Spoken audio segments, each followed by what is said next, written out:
999 centimeters in feet?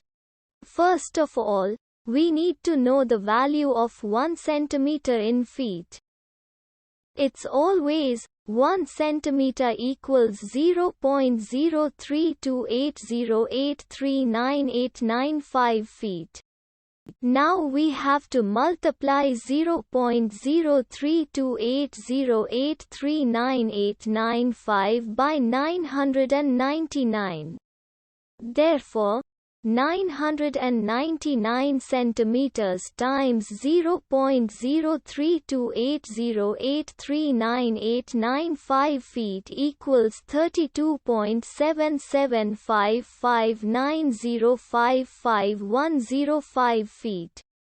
So, in other words, 999 centimeters equals 32.77559055105 feet. We hope you have enjoyed this video. Please like and subscribe to our channel for more videos like this.